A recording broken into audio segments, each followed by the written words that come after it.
நீதிமொழிகளின் புத்தகம் 12வது அதிகாரம் அதனுடைய 2வது வார்த்தையில் இப்படி இருக்கிறோம்.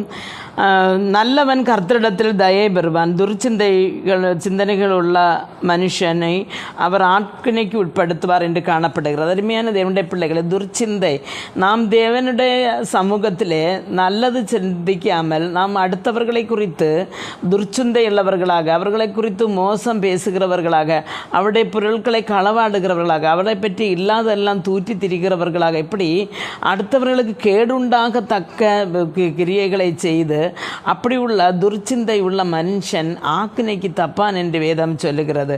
ஆனால் அவர் சொல்லுகிறார், நல்லவன் கர்த்தரிடத்தில் தயை பெறுவான் என்று சொல்லுகிறது. அப்போது நாம் இந்த பூமியில் வாழ்கிற அந்த கொஞ்சம் காலம் நாம் நல்லவர்களாக இருக்கும் பொழுது கர்த்தர் நமக்காக என்ன செய்வார்? யுத்தத்தை செய்வார். கர்த்தர் நமக்காக என்னெல்லாம் வேணும் அதை செய்து தருவார்.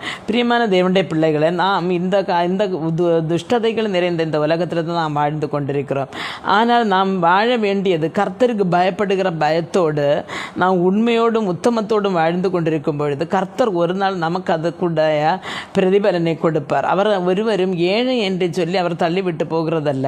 பாவத்தை வெறுத்தாலும் அவர் பாவியை நேசிக்கிறவர். அருமையான தேவனுடைய பிள்ளைகளை, இன்றைக்கு நமக்கு தேவையானது கர்த்தருடைய தயை தான்.